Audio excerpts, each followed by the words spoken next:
నీకు ఇంట్లో ప్రతి విషయం మీద సర్వాధికారాలు ఉంటాయి. నువ్వు వాళ్ళ గురించి వీళ్ళ గురించి ఆలోచించడం మానేసి తారక్ గురించి ఆలోచించు. మీ ఇద్దరి భవిష్యత్తు గురించి ఆలోచించు. అర్థమవుతుందా?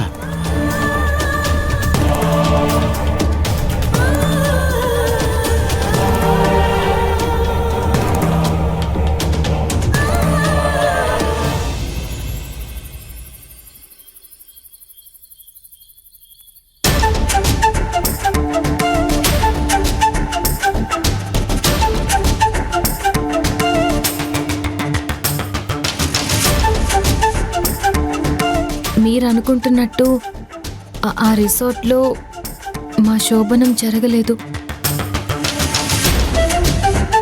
తారక్ నీలవేణి సంతోషంగా బ్రతకాలని ఎంతో ఆశపడ్డాను. సమస్యల నుంచి బయటపడాలని ఎంతో ప్రయత్నించాను. నేను ఆశపడినట్టు వాళ్ళ అడుగు సంతోషం వైపు ఎందుకు పట్టం లేదు? నేను కోరుకుంటున్నట్టు వాళ్ళ చుట్టూ ఉన్న సమస్యల నుంచి వాళ్ళెందుకు బయటపడలేకపోతున్నారు? ఆఖరికి చుట్టూ ఉన్న మనుషుల వల్ల వాళ్ళ అసలైన భార్యాభర్తల బంధం మొదలవట్లేదని వీళ్ళందరికీ దూరంగా కూడా పంపించాను. అయినా వాళ్ళకి ఏదో అవాంతరం వచ్చింది. ఏదో ఒక అడ్డుగీత వాళ్ళిద్దరినీ కలవకుండా ఆపుతోంది. తారక్ నీలవేణి పిల్లాపాపలతో సుఖంగా బతికే రాతకి ఏదో బలమైన శక్తి అడ్డుపడుతోంది. బహుశా ఈ ఇంటికి ఏమన్నా దోషం ఉందా? దానివల్లే వాళ్ళ కలయికకి ఆటంకం ఏర్పడుతుందా? ఈ సందేహాలన్నిటికీ సమాధానాలు దొరకాలంటే గురువుగారు ఒకసారి ఈ ఇంటికి రావాల్సిందే.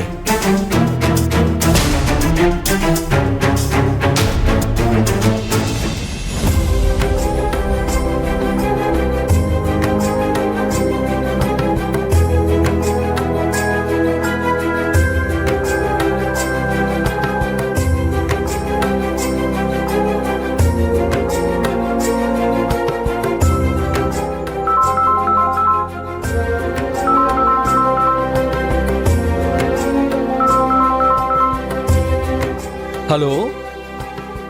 గురువుగారు నమస్కారం. నమస్తే మహేంద్ర. ఏమిటి చాలా రోజులకి ఫోన్ చేశావు? సమస్యలు ఎదురైనప్పుడు అవి ఎదుర్కొనే శక్తి మాకు తగ్గినప్పుడు మిమ్మల్ని ఆశ్రయిస్తామని మీకు కూడా తెలుసు కదా గురువుగారు. అర్థమైంది. ఏమిటి సమస్య? నా కొడుకు కోడలు మధ్య 3 ముళ్లతో భార్యాభర్తల బంధమైతే మొదలైంది, కానీ సంసార జీవితం మొదలవటానికి ఏదో సమస్య అడ్డుపడుతుంది గురువుగారు. వాళ్ళ కాపురాన్ని ఏదో కలత ఆపుతోంది. వాళ్ళ సంతోషకరమైన జీవితానికి ఏదో శక్తి అడ్డుపడుతోంది. ఈ ఇంటి మనుషుల్లో కానీ ఈ ఇంట్లో కానీ ఏదైనా దోషం ఉందేమోనని నా అనుమానం.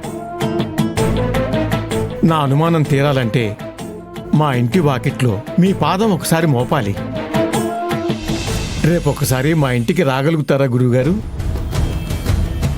నువ్వు ఫోన్ చేసినప్పుడే అనుకున్నాను మహేంద్ర, ఇలాంటి సమస్య ఏదో మీ కుటుంబంలో కమ్ముకొని మిమ్మల్ని ఇబ్బంది పెడుతోంది అని. సరే, నువ్వు అడిగినట్టే రేపు ఉదయమే వస్తాను, సరేనా? చాలా సంతోషం గురువుగారు. ఉంటాను. మంచిదయ్యా.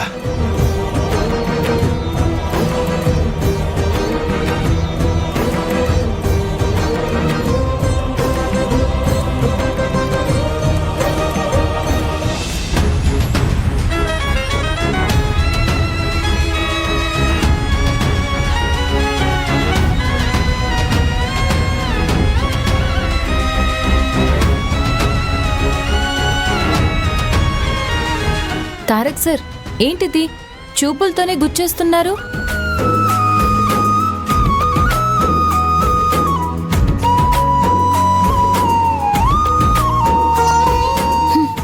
ఏమైంది తారక్ సార్?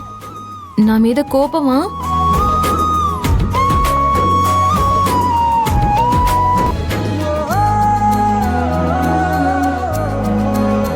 మీరు కోపగించుకునే అంత తప్పు నేనేం చేశాను?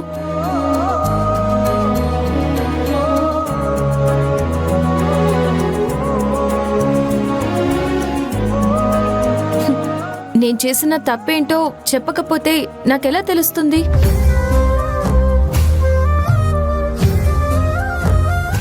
అయితే ఇప్పుడు నాతో మాట్లాడరా? మీ చేత ఎలా మాట్లాడించాలో, మీ నోరు ఎలా తెరిపించాలో నాకు బాగా తెలుసు.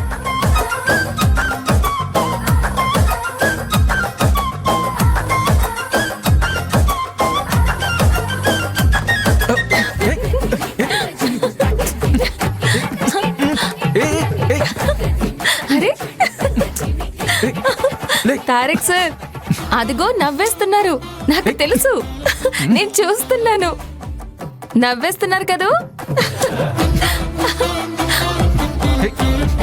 తారక్ సార్, నాకు తెలిసిపోయింది, మీరు నవ్వేశారు. అరే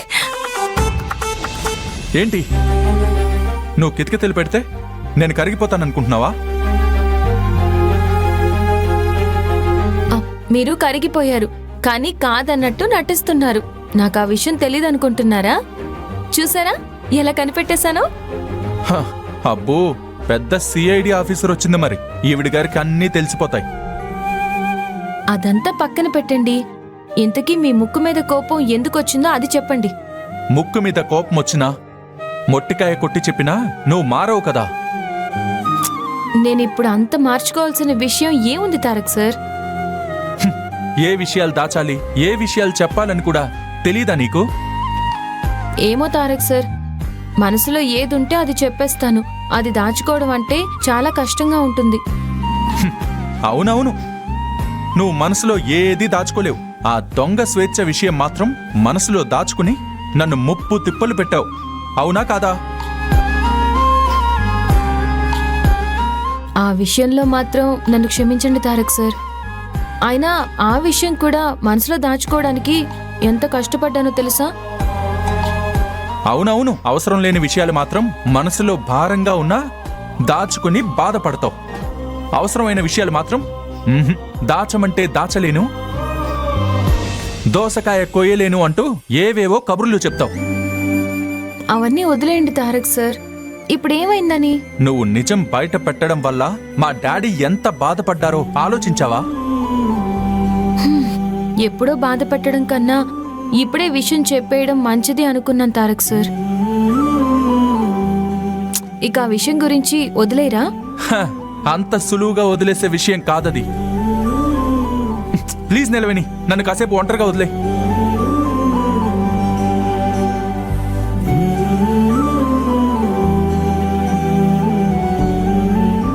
మీరిలా ఒంటరిగా ఉండగలరేమో, కానీ మీరిలా మూడీగా ఉంటే భరించడం అంటే నా వల్ల కాదు సార్.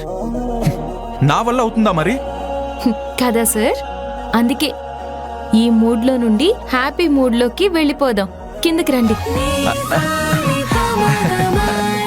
అలాంటి ఆఫర్ ఏదైనా ఉందంటే ఇక్కడే బెటర్ కదా. కిందకెందుకు? సార్, నేను చెప్పింది ఆ మూడ్లోకి వెళ్ళడానికి కాదు.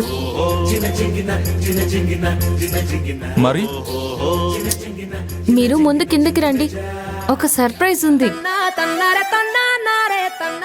ఏంటా సర్ప్రైజ్? వస్తే తెలుస్తుంది సార్. పదండి, రండి.